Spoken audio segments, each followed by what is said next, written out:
Hey everyone, and welcome back to Masonzero MTG. The Avatar of the Last Airbender set is here, and it has some interesting new cards for Cube. On a personal note, I was looking forward to this set, as Avatar was a very formative show for me. Came out when I was like 12 years old, and at the time I was really into writing fantasy stories and had a soft spot for dividing things by elements and colors thanks to Lego Bionicle. Anyways, the show still holds up today. I was worried considering the Spider-Man set was pretty mediocre, but it definitely seems like the Avatar set is all around fantastic. And that is exemplified with some cool cube cards. For better or for worse, I think there are some very interesting options for different types of cubes here, but very few cards that will actually warp the cube format or be absolutely required to run in your cube. As always though, these are just 10 of the cards that I think are worth talking about, but I know there are plenty more that are worth considering. So let me know in the comments what has you excited and why. Badger Mole Cub. One of the most talked about cards for Cube, I'm just going to get it out of the way here, is Badger Mole Cub. And especially for higher powered cubes, this card is pretty enticing. This 2 mana 2/2 earthbends 1 when it enters, and whenever you tap a creature for mana, you add an additional green. On its floor, this is meant to synergize with itself, basically making one of your lands into a creature so that it can tap for 2 mana instead of 1. But of course in Cube we love our mana dorks, which means a turn 1 mana elf and turn 2 discard means you can cast an additional 2-drop on turn 2 and have at least 6 mana on turn 3, all of which is not bad. On top of that, Earthbending has an interesting clause that if the land dies or is exiled, you return it to the battlefield tapped. So if you animate a fetch land or a strip mine or some other land with an ability, you can get another use out of it. Yes, even Urza's Saga. This card is going to be an inclusion in many cubes, and I think it plays nicely into everything a green ramp deck wants at just about every power level. Fire Nation Occupation. This enchantment is kind of a weird one.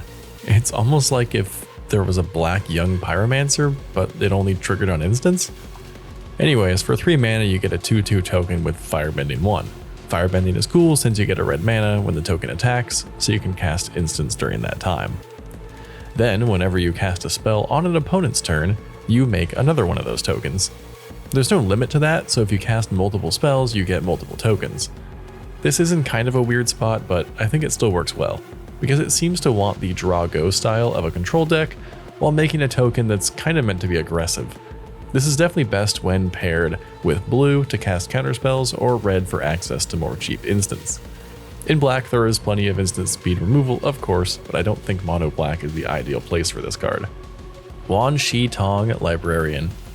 This big owl has a lot going for it, but it's at its strongest in a more powerful vintage style cube. It has flash, flying, and vigilance, and when it enters you put X counters on him and draw half X cards. Though notably, you don't need to pay anything into X. You can simply cast this for blue. And you might want to, as when an opponent searches their library, you put a counter on Wan Shi Tong and draw a card. So you can flash this in and get a card, and if you're in a cube with a lot of fetch lands and tutors, you might get a few other triggers throughout the game as well. Now if this effect sounds familiar, it's for good reason. Both Archivist of Ogma and Opposition Agent were very hyped for Cube at one point, but haven't really stood the test of time. However, I think this card has at least a little bit of a chance of surviving, as it not only gives you card advantage, but also becomes a threat as your opponent keeps searching. Not to mention, it has the potential for value when it first enters, and as the game goes on.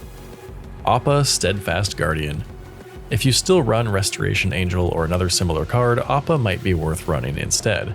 I'll preface this by saying he is strongest in a cube with some enters or blink effects, as he is a flash, flying creature that exiles as many of your other permanents as you'd like. Specifically, he airbends them, which means they're exiled and you can cast them again for 2 generic mana. This is a pretty decent way to get more enters triggers, but since you have to pay for them again, is this really better than something like Eerie Interlude or Semester's End? I think it does have some compelling additional effects over those cards. For one, it can target any non-land, so if you have Planeswalkers to reset, or artifacts with enter triggers, or a Banishing Light that you played early and now has a much more enticing target, those work too. Additionally, when you cast a spell from exile, Appa makes a 1/1 token. As with Restoration Angel, this can be used to save something that's going to die, but it's nice that it's also board wipe protection. Depending on your cube, this can do some cool stuff. Think the Overlords, or the One Ring, or resetting Sagas. The ceiling is very high, but the question remains if the floor is too low. My Scornful Striker.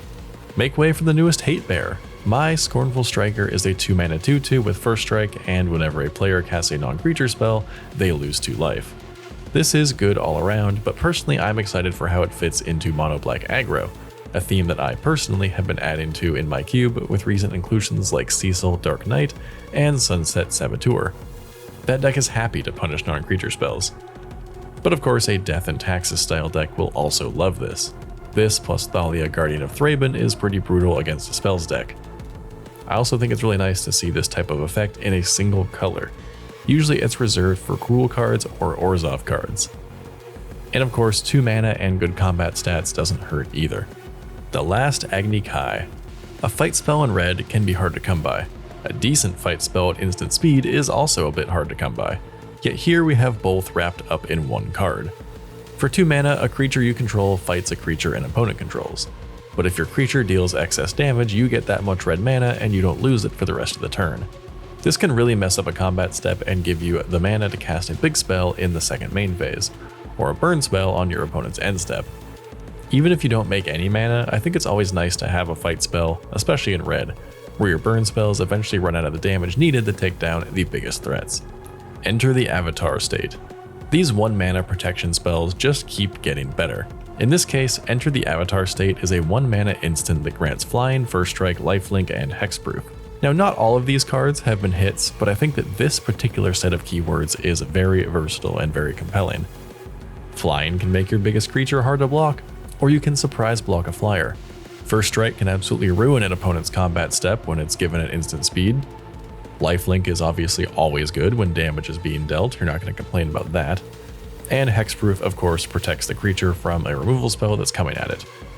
We generally know that combat tricks are a hard sell in the majority of cubes, especially as they get more powerful.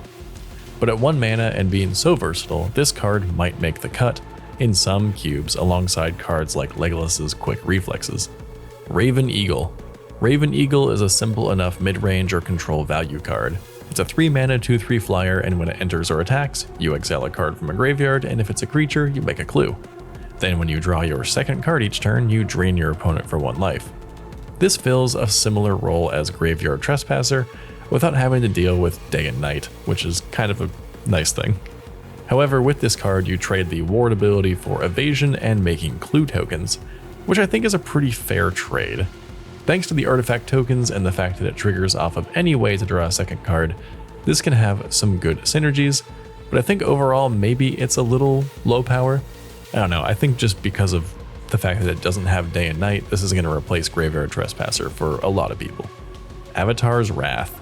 Avatar's Wrath is one of the most interesting board wipes I've seen in a while, reminding me a lot of Time Wipe. It's also in the same vein as wipes like Shatter the Sky or No Witnesses that have some additional advantage or effect. You get to choose up to 1 creature, then airbend all other creatures, meaning you exile everything and they can be cast for 2 generic mana later. The most powerful part though is that until your next turn, your opponents can't cast spells from anywhere other than their hands. So you can start rebuilding your board first, which makes it pretty compelling compared to a normal board wipe. Though the fact that the creatures can come back at all might make it just worse. But there are some fun side benefits to this effect. Like if a spell is coming off of Suspend, it will get fizzled, and it disrupts things like Cascade and Discover. It delays Foretell, Adventure, Escape, and Bolas's Citadel types of effects for a whole turn. Overall, it does quite a lot, but I'm still not totally sure if it makes the cut over Wrath of God and Sunfall. I think it kinda just depends on what else is going on in your cube. Aang, Swift Savior. Reflector Mage and Spell Queller have a new friend, and it's Aang, Swift Savior. This 3 mana blue-white creature has flash and flying, and it airbends a creature or a spell when it enters. It can remove a threat whether it's in play or on the stack, but it can also bounce your own thing. If your creature is getting destroyed or your spell is getting countered, you can flash in Aang to save it. It probably won't happen often, but you can actually transform Aang because he has Waterbend 8. The biggest downside from a cube perspective is that there's no reminder text for Waterbend. 8 mana between your lands, artifacts, and creatures isn't too bad, and the backside synergizes with itself. The backside, Aang and Law, is a 5/5 with reach and trample, and when it attacks, you put a counter on each tapped creature you control. This means if you attack, it can put the counters on the creatures that waterbended it, and on later combat steps you can put the counters on other attacking creatures. All that said, I think the front side is plenty good to make this card worthy of running in your cube. So those are 10 cards that I wanted to talk about from the new Avatar: The Last Airbender set. There's a lot of hype for this set and a lot of excitement from people who grew up watching the show and have fond memories of it. Most people seem to agree they did a great job with the design, which is always a plus. And I am excited to play with these cards and try them in my cube. Let me know in the comments what you are excited about, because I'm sure there are plenty of other cards that I didn't mention that you're looking forward to playing. And if you haven't done so yet, please subscribe so you can see future videos from Masonzero MTG, and I'll see you in the next one.